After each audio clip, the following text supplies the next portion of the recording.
A lot of times we look at the decisions that we make and what's going on in the present. The present don't matter.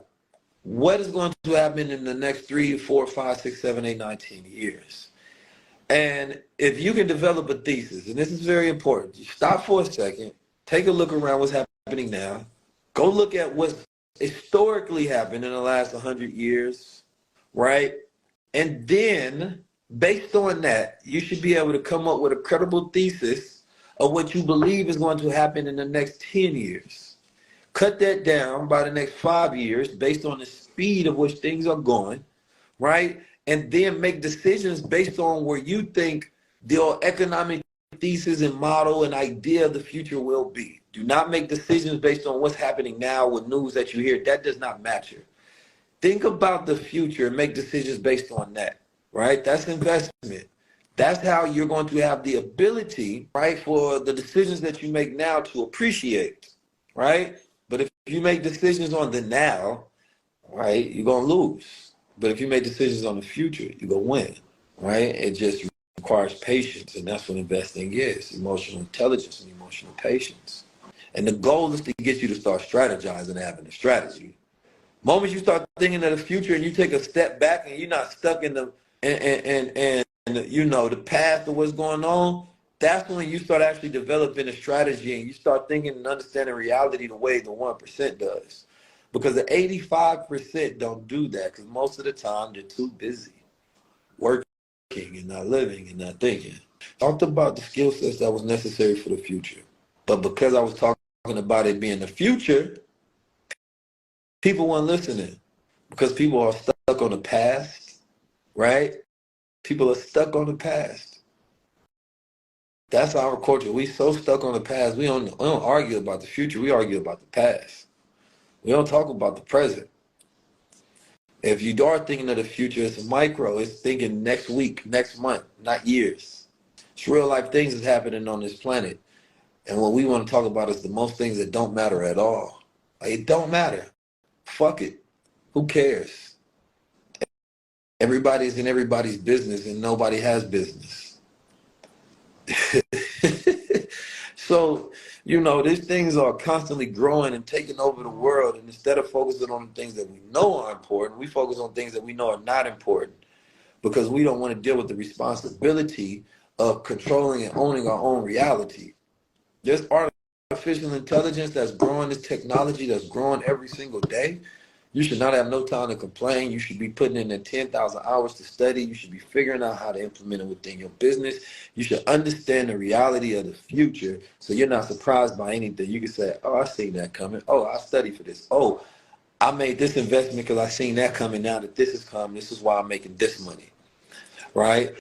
Like my brother Quay, who is a great trader, and my business partner in the BWO, he talked about Mattel. They got a Barbie movie coming out. You see the Barbie advertisement everywhere. You say you want to make money off Barbie, invest in Mattel. If that stock goes up, you get paid.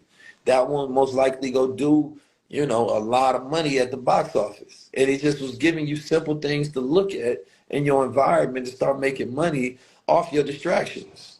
So if you understand that the 85% are being fed something and this is their new product, invest in it so when it swells up, you can win.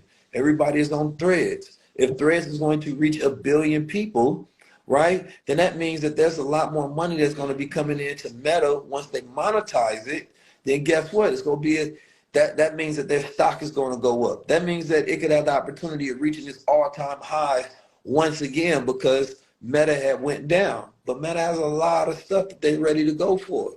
You can complain about the price of Apple and its new headphones, or you can say Apple historically has a great rollout of products. Let me go invest in it now before they roll it out. You can look at the reality of things that's going on around you. You can complain or you can train. You can use this as a way for you to invest, to create a thesis to understand the future. You can talk about AI. You can say, what the hell is powering AI? Right? Who's actually creating the chips and the computers and the software behind it? So I can put my money in. So when these people actually make their maximum amount of profit and everybody jumped on the train, I will be the ones benefiting from it. We have to change the way we go about reality. And that's why I'm saying don't be disrespectful to your opportunities. Because everybody around the world can't do it. You know, don't be disrespectful to your opportunities. When analysts are looking at things, they look at what is historically happening, what's happening now, and what is most likely going to happen in the future based on previous events. And so if you study that, everybody's not studying it. If you study that, and then you make a investment thesis and you look at the landscape around the world and you put money in the places that will benefit from the changing landscape of the world, right now you're making money and people trying to figure out what the hell you've been doing. So instead of being an analyst in celebrity issues, relationships, problems, entertainment, you can do that same thing, right? Be involved in the gossip of world news, be involved in the gossip of technology, be involved in the gossip of, the economy, so these things that you actually pay attention to can make you some money. The mental development is tough. Everybody can't get it. We need to, if we change the way we look, we change the way we think, we change the way we operate. Game over.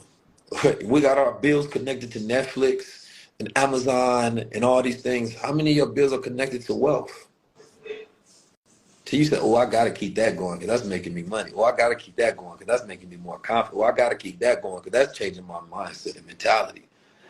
How many subscriptions that you have that are connected to your developmental process? But we got all these, our energy is connected to all these things that's ciphering and pulling our energy, but we can't say none of them are making us money and changing the way we think and changing the way we have an outlook on life and who we network and the community that we involved in. We can't say that. Yet we gotta make sure we pay those bills so we can spend more money on things we don't need and we can watch things that don't improve our condition.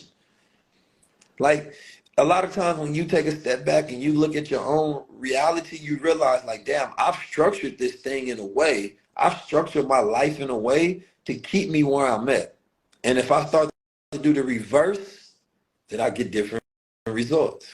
Develop your gifts, your skills, and your talents, and stop making excuses. The moment you start blaming everybody for where you at, you're missing the real culprit of your own reality, which is you. The moment you look in the mirror and say, God damn, ain't nobody stopping me. That's me. My dumb ass been blaming everybody. It was all the time. It was me.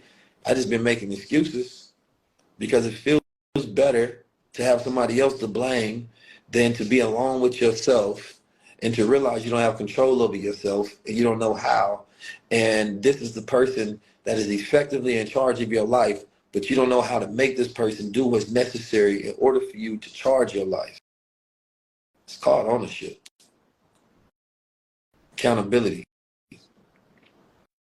Once you do that, life changes. Man, I be having some of the worst things happen to me. And it definitely be other people's fault sometimes, but I take extreme ownership over it because I be like, damn, why did I let that happen? Why did I allow that to happen? Right? And so therefore I stop being a victim in that moment because of the way that I think of it. Damn, why didn't I see that? Why didn't I do this? Why didn't I move like this? And then it just keeps empowering me every single time to move better. And I'll be good after that, so shit don't happen again. You know what I'm saying? Like,